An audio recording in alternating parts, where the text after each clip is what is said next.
আবু সাইদ আমার সন্তান, আমার সন্তানের বুকে গুলি লেগেছে। আবু সাইদের বুকে গুলি লাগার আগে আমার বুকে এই লাল সবুজের পতাকা আছে, আমার বুকে গুলি করো যদি সাহস থাকে। আজকে যারা ছাত্রলীগে আছে তাদেরকে ধরে নিতে পারেন, এইগুলা মানুষের বাচ্চা না, এইগুলা নমরুদের সন্তান। যেই সব নমরুদের বাচ্চারা সোশ্যাল মিডিয়াতে পোস্ট দেয় যে ঢাকা ইউনিভার্সিটিতে যাইতে তাদের লজ্জা লাগবে, রাজাকার দেখবে, এইসব নমরুদের বাচ্চাদের চামড়া ছিঁড়ে এই দেশ থেকে বিতাড়িত করা। ওদের আম্মা জান যেমন বলে, ওদের আম্মা জানের বিরুদ্ধে যে সে রাজাকার, তার এই দেশে থাকার অধিকার নাই। আসলে ওদের আর ওদের আম্মা জানের এই দেশে থাকার অধিকার নাই। ছাত্র তরুণ আমাদের সকলের সন্তান, ছাত্র তরুণ আমাদের সকলের ভবিষ্যৎ।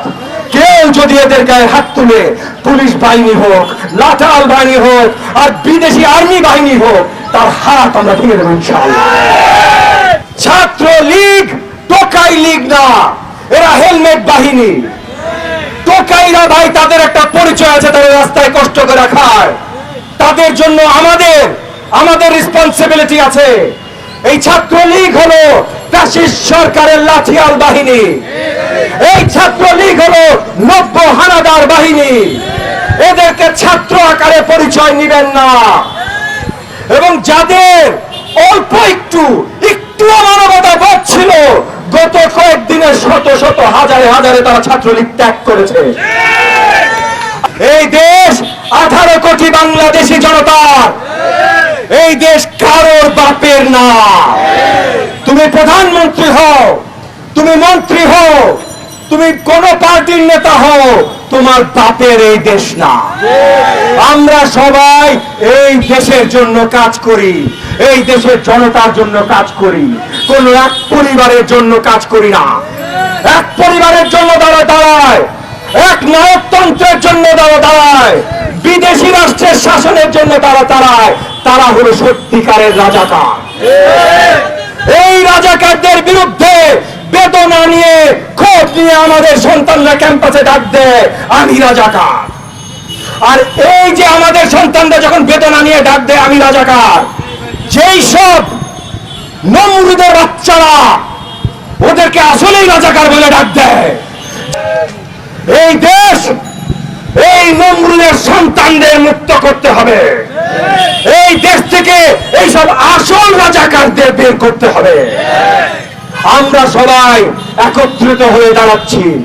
আজকে গণ অধিকার পরিষদ, এবি পার্টি, এনডিএম, বিএনপির নেতৃত্ব আছেন, আমরা সবাই এক হয়েছি।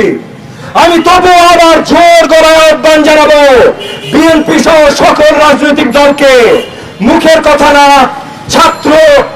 আপনাদের ছাত্র সংগঠনের কথা না, পুরোপুরি সবাই মাঠে নাইমা আসেন, ওপেন মাঠে নাইমা আসেন। কারণ এখন নেতৃত্বের কথা ভুইলা যান, মঞ্জু ভাই বলেছে, কিন্তু আমি তাও মানি না ভাই। আমি শুধু একটা জিনিস মানি, আর কোনো কথা মানি না, কোনো কিচ্ছু মানি না। সব আন্দোলন এই পিশাচ বাহিনীর বিরুদ্ধে আন্দোলন, সব আন্দোলন আবু সাইদের হত্যাকাণ্ড, এই যে দোষে দোষে আমার ছাত্র সন্তানদের লাশ মাটিতে ফেলছে, এদের আন্দোলন, এদের যে ত্যাগ শিকার, এই ত্যাগ শিকারের সঠিক রেজাল্ট আনার আন্দোলন। এবং এই আন্দোলন একমাত্র এই পৈশাচিক হানাদার, নব্য হানাদার বাহিনী, ফ্যাসিস্ট আওয়ামী সরকারকে নামানোর আন্দোলন। এই আন্দোলনে সবাইকে একত্রিত হতে হবে। এরপর আমরা সবাই এখন আমরা বক্তব্য সব শেষ করে আমাদের ফলেন ব্রাদার্স, আমাদের সন্তানরা যারা প্রাণ হারিয়েছে, একত্রিত ভাবে আমরা সবাই তাদের জন্য দোয়া পালন করব। সবাই আমাদের সাথে থাকবেন। জয়।